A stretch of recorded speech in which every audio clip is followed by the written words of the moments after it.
From Saints Isidore and Maria Parish in Glastonbury, Connecticut, I'm Carol Vassar, and this is Living in Faith, Hope, and Love. Each week, our pastor, Father Mark Sislenko, delves into Scripture, shares insights from the saints, prophets, and theologians, and discusses practical ways to cultivate faith, strengthen hope, and embody love in the world around us. Through his reflections and spiritual encouragement, this podcast aims to inspire you to live your Catholic faith with joy and purpose. Welcome. The question to ponder today is this: whom do you obey? Whom do you obey? Now take a moment to really reflect on that question, because the answers may not come as easily as one would expect. Whom do you obey? We live in a culture where the word obedience is practically out of use. We don't like it when we're told that we have to obey an order, or obey a directive, or obey someone. And because it's taken on such a negative connotation, and in some cases rightly so, it has then drifted from our understanding and our usefulness. So put another way, who are your superiors?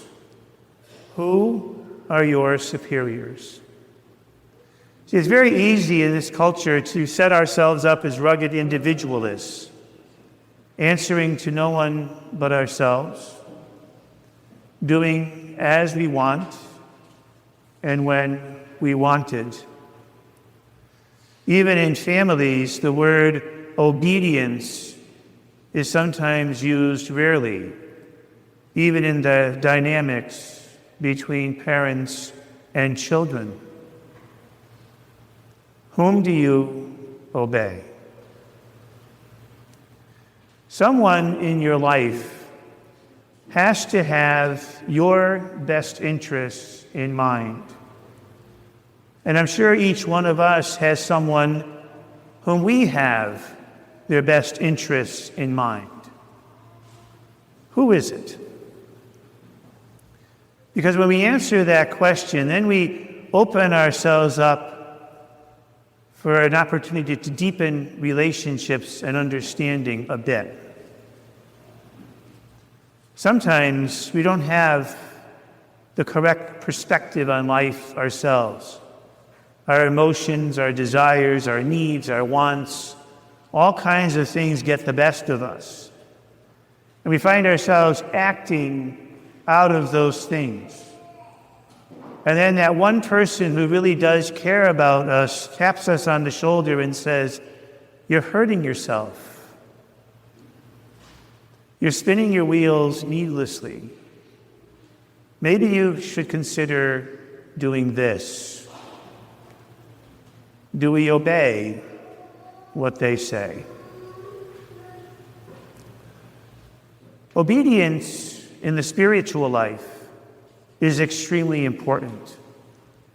Obedience in our personal life is equally as important.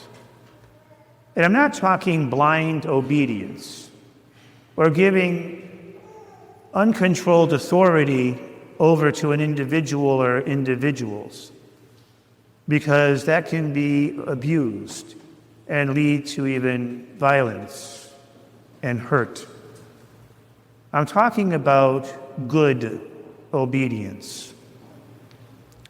St. Ignatius speaks of obedience in a very eloquent manner. He says, the first level of obedience is doing something because you're strictly obligated to do it.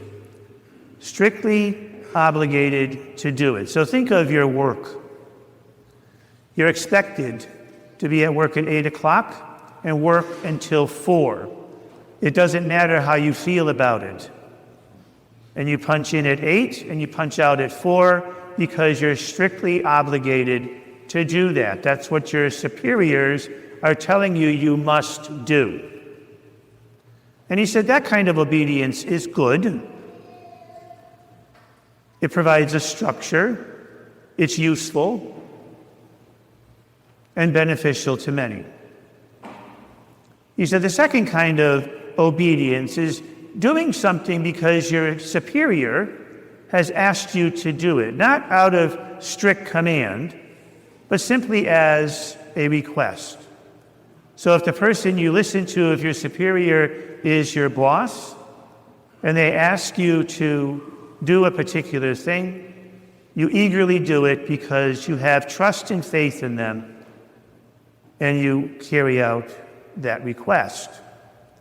Or if your superior is your wife, and your wife tells you, honey, I really think you need to do this, you question not and do it because of that gentle, loving command that came forth from her mouth. And he said that kind of obedience is better.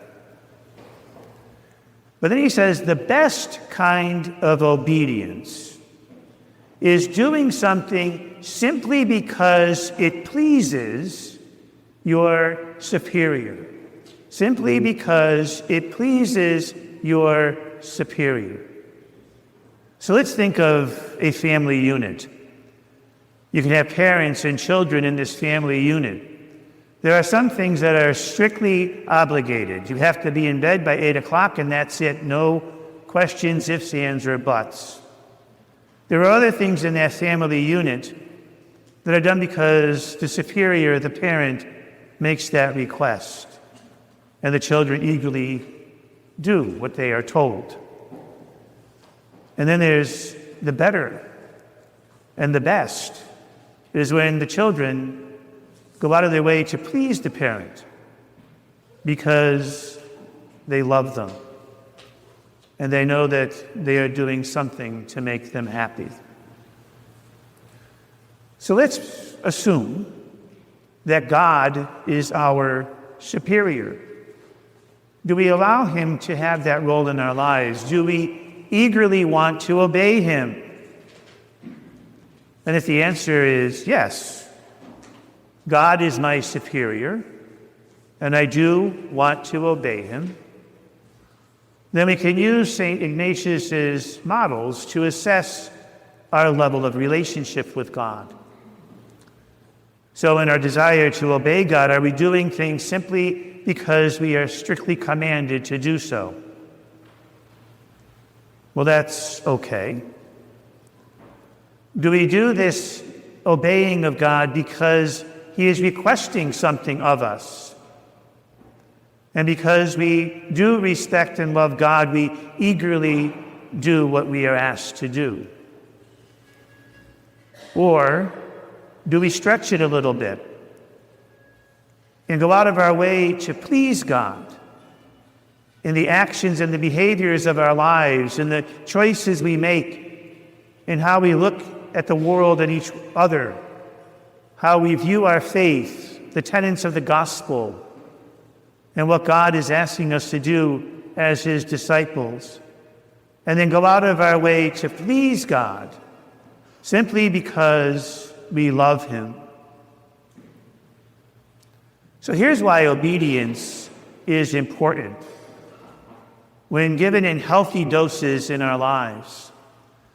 Because whether it's with God, with our parent, a significant other who truly has our best interests in mind, or in a mutual relationship of husband and wife who give each other the permission to obey one another,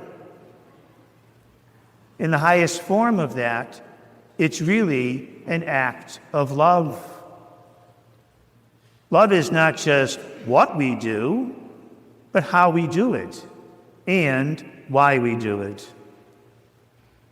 And so the bottom line today is that as a disciple of Jesus Christ, expect no rewards.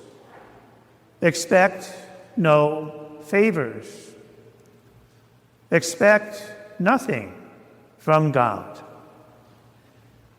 Because at the end of the day, if you truly love God, then you will do what pleases Him, regardless of the cost, simply because you are an unprofitable servant doing only what he or she is obligated to do.